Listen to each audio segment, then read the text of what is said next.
Dear student, we are going to deal the chapter rotational dynamics, and in this chapter we will see the circular motion as well as rotational motion.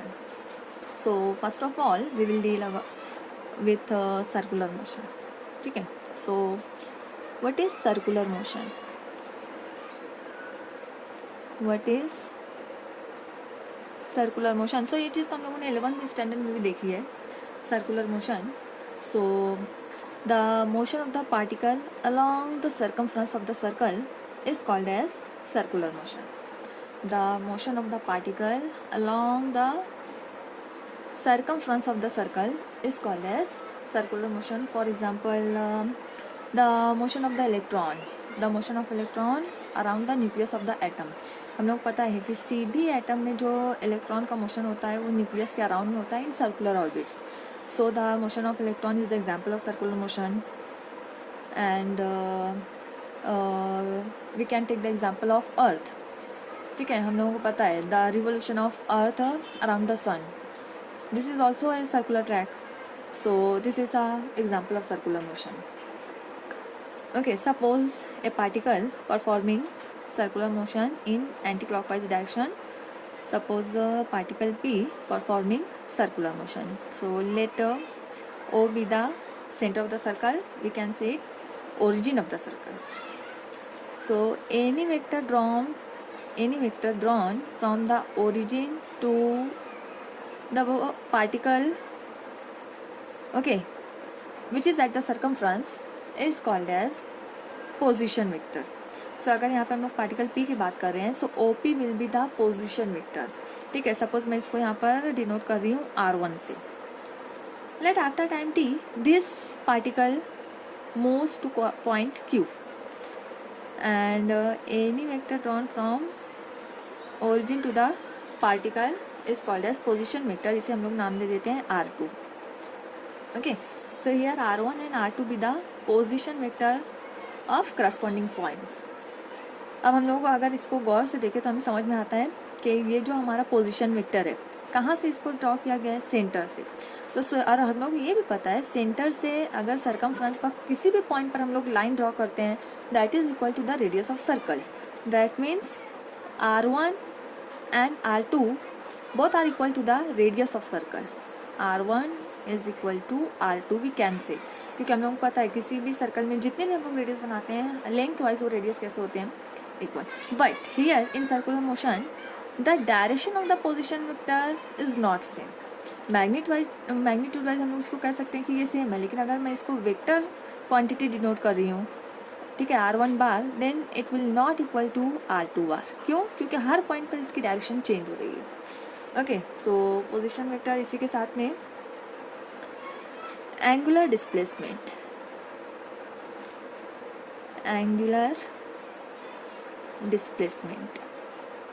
It is denoted by theta. Symbol भी हम लोगों को पता है, it is denoted by theta. Okay, so the angle through which radius vector turns in circle in given interval of time is called as angular displacement. ठीक है, position vector जितने भी एंगल से अपना जो पोजीशन वेक्टर जो shift होता है, ये angle basically this angle is called as angular displacement theta. And its unit की बात अगर हम लोग करें, its unit is radian. Unit is radian.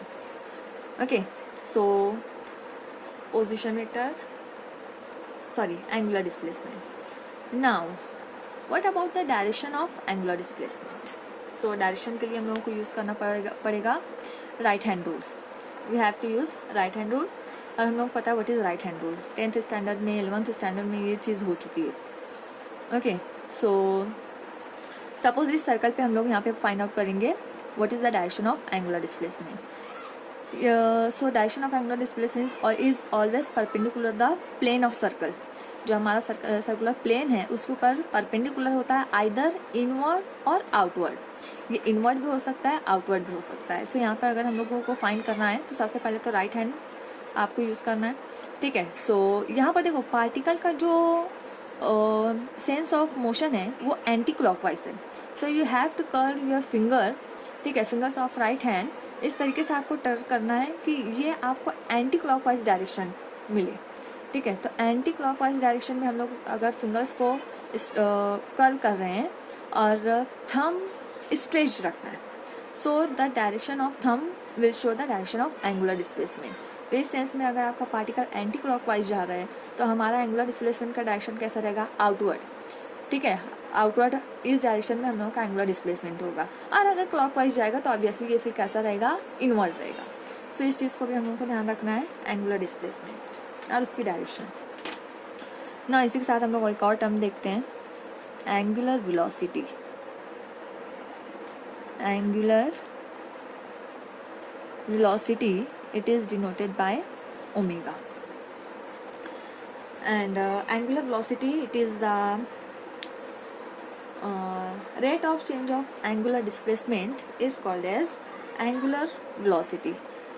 Angular velocity, that rate of change of angular displacement with respect to time is called as angular displacement. and अगर आप लोग इसकी यूनिट देखो तो इस यूनिट इज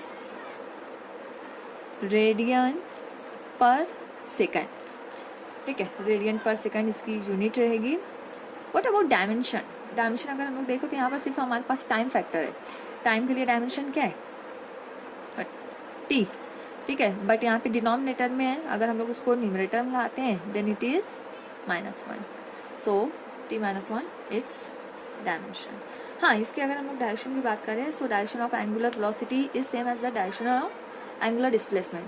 दोनों की डायरेक्शन सेम रहेगी, एंगुलर डिस्प्लेसमेंट और एंगुलर वेलोसिटी. इसे भी हम लोग राइट हैंड रूल से फाइंड आउट कर सकते हैं.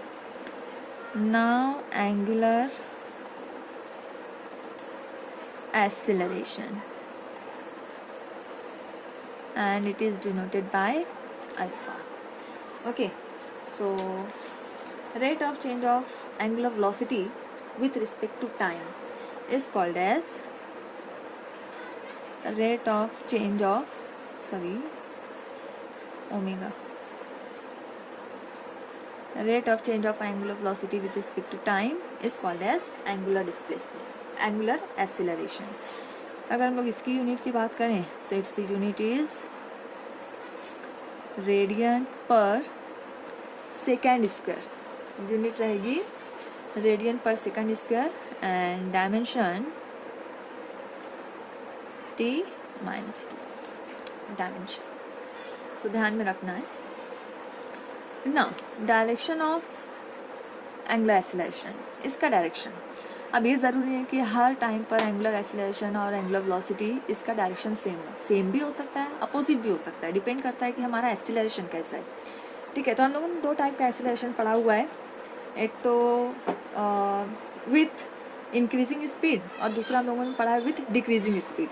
अगर हम लोगों का इंक्रीजिंग स्पीड के साथ एक्सेलरेशन होता है तो उसे हम लोग कहते हैं पॉजिटिव एक्सेलरेशन. ठीक है, और अगर डिक्रीजिंग स्पीड के साथ हो रहा है, स्पीड अगर हमारी कम हो रही है, then that is called as negative acceleration, या उसी को हम लोग और कह सकते हैं रिटार्डेशन. रिटार्डेशन भी कह सकते हैं, डिसेलरेशन भी कह सकते हैं. ओके, सो अगर हमारी स्पीड बढ़ रही है, अगर हमारी स्पीड इंक्रीज हो रही है, then direction of angular acceleration is same as that of the angular velocity. अगर हम लोगों की स्पीड बढ़ रही है तो उस टाइम पे एंगुलर एक्सेलरेशन और एंगुलर वेलोसिटी दोनों का डायरेक्शन सेम होगा. ठीक है, फॉर एग्जांपल अगर आप लोग एग्जांपल ले लो फैन की. सपोज हम लोग अगर फैन को ऑन करते हैं तो ऑन करते टाइम फैन की जो स्पीड रहती है वो कैसी होती है, कांस्टेंट तो ऑब्वियसली नहीं होती है, बल्कि फैन पहले रुका होता है, रेस्टिंग पोजीशन होती है. लेकिन जैसे ही हम लोग उसको ऑन कर रहे हैं उसकी स्पीड स्लोली अब क्या हो रही है, इंक्रीज हो रही है. ठीक है, अगर उसकी स्पीड इंक्रीज हो रही है, ठीक है, और अगर हम लोग मान लेते हैं कि यहाँ पे अगर एंटी क्लॉकवाइज डायरेक्शन अगर हम लोग मान रहे हैं तो ऑब्वियसली जो हमारी एंगुलर वेलोसिटी रहेगी उसकी डायरेक्शन कैसी रहेगी, अपवर्ड. ठीक है, तो ये अपवर्ड डायरेक्शन में ही यहाँ पर ही हमारा जो डायरेक्शन रहेगा वो that is the direction of angular acceleration.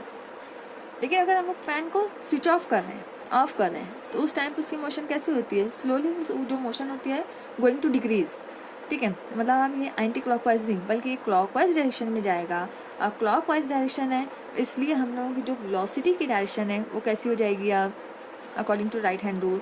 Downward angular velocity कैसी हो जाएगी, डाउनवर्ड डायरेक्शन में. अगर ये डाउनवर्ड है तो अब यहाँ पर हम लोग इसको एंगुलर एक्सीलरेशन को अपवर्ड बताएंगे. क्यों? क्योंकि यहाँ पे जो वेलोसिटी है वो कम हो रही है. सो ये दोनों जो रहेंगे हमारे अपोजिट डायरेक्शन में रहेंगे. सो राइट हैंड रूल से हम लोग ये भी चीज़ भी बता सकते हैं, ध्यान में रखना है इसे. And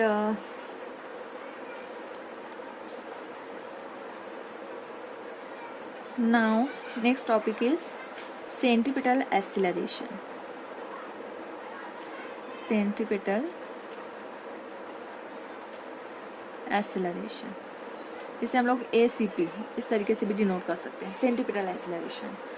so it is the acceleration which is along the radius vector towards the center of the circle is called as centripetal acceleration, ACP, and it is equal to centripetal acceleration is equal to v square upon r. Okay, it is also equal to r omega square and it is also equal to v omega. ठीक है. तो ध्यान में रखना है इसको. ये चीज़ें हमारी 11th स्टैंडर्ड में कंप्लीट हो चुकी है.